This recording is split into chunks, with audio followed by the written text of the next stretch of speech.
Նոյեմբերի 9-ի հայտարարության ստորագրումից ընդամենը 5 տարի է անցել։ Վերքը դեռ չի սպիացել, իսկ հիշողությունը…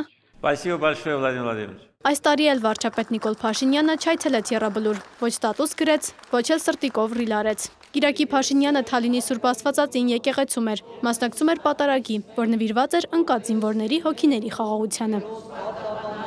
Փորձեցինք պարզել, արդյոք եղել է որևէ պաշտոնական արարողություն, նվիրված նոյեմբերի 9-ի հայտարարության 5-րդ տարելիցին։ Պաշտպանության նախարարությունը մեզ հորդորեց գրավոր հարցում ուղարկել, դե իսկ կառավարությունից մեր զանգերին այդպես էլ չպատասխանեցին։ 44-օրյայի մասնակից Վանիկ Հակոբյանի հիշողությունը թարմ է։ Այսօրվա պես հիշում է սեպտեմբերի 27-ի Կարմիր կիսալուսինը։ Այդ առաջին կրակոցների ժամանակ ես ու ընկերս ոնց որ հերթապահության էինք,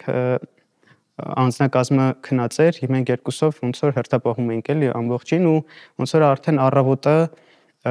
մինչև 6-ն էր մեր հերթապահությունը, 4-ից 6-ը 2 ժամ։ Մենք որոշեցինք էլի արթուն մնանք, թե տղերքը մի քիչ հանգստանան։ Առավոտվա 7:14 ժամը ֆիքսել եմ, երբ որ իրանց առաջին դրոնները բարձրացան ու գնացին Ջաբրայելի զորամասի գլուխը վերևը։ Վանիկը պատմում է, նոյեմբերի 9-ի երեկոյան երկնքում դեռ դրոններ էին թռչում։ Ոչ ոք չէր սպասում, որ գիշերը նման հայտարարություն կստորագրվի։ Նոյեմբերի 9-ին երեկոյան երկնքում էլի տենց թռչում էին այդ ռակետները բան ու չէի մտածում, որ կարող ավարտին հասցնեն այդ օրը։ Անգամ մտածում եք կարող ավելի մեծ ուժով գրոհ լինելու, բայց որ արդեն տեսա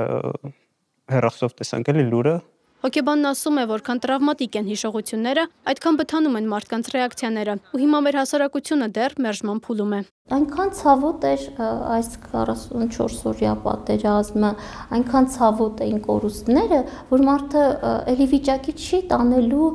կամ վերհիշելու այդ ամեն ինչ, ինքը հուզապես արդեն բավական լցված է, էլի վիճակի չի դիմանալ, որտեվ եթե մի բան էլ կարող է չդիմանա նյարդային համակարգը։ Դե իսկ երբ կընդունենք մեր պարտությունը, հոգեբանը դժվարանում է ժամկետներ ասել։ Նախ ամեն մեկս իր ներսում պիտի ընդունի պարտությունը։ Ընդունման փուլը կարծում չունենք եւ կարող է շատ երկար ժամանակ մենք չունենանք, որովհետեւ ազգային առանձնահատկությունից ելնելով կարող ենք ասել, սա իմ իհարկե սուբյեկտիվ մոտեցումն է, որ ազգը ավելի հպարտ է, շատ դժվար է գիտակցել, որ այո, կարող ենք պարտվել, անձի մակարդակով էլ շատ դժվար է ընդունել, որ դու կարող ես պարտվել։ Երևանի փողոցներում այսօր փորձեցինք մեր քաղաքացիներից հարցնել, հիշում են, թե ինչ օր էր երեկ։ Ես որ իմացա Շուշիի հանձնման մասին, ես լացել եմ։ Ես չէի անսպասելի էր, լրիվ անսպասելի էր, որովհետև մեզ ասում են, որ մենք հաղթում ենք։ Ինչով է նշանավորվեց երեկվա օրը։ Վարչապետը կարծեմ գնացել էր ինչ-որ մի եկեղեցի, այնտեղ 4 ստից բաներ անցկացնում։ Կարող է մорально-էթическի կողմից մեր թասիբի, հայկական թասիբի կողմից դա սխալ էր, բայց տվյալ պահի ստեղծված իրադարձության մեջ դա սխալ չէր, որովհետև դա կարող է,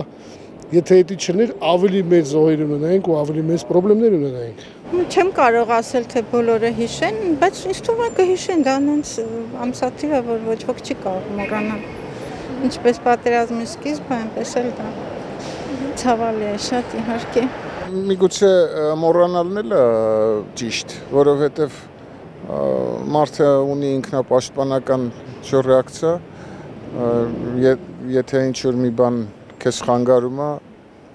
ջնջվում է հիշողությունից։ Մեր զրուցակիցներից մեկն էլ, որ հուզմունքից չցանկացավ տեսախցիկի առաջ խոսել, հիշեց Հրանտ Մաթևոսյանի ծառը պատմվածքից այս խոսքերը. հիշողության մեջ ես, ուրեմն վառվում ես, մարդ ես, հաշիվներ ունես, անհանգիստ ես։ Երբ հիշողության մեջ չես, հրեն դաշտում կովնարածում է առանց հիշողությունների, իսկ հորթին 3 են մորթել։ Անի Հովհաննիսյան, Մկրտիչ Խաչատրյան, Վարդան Պողոսյան, Reopen Media։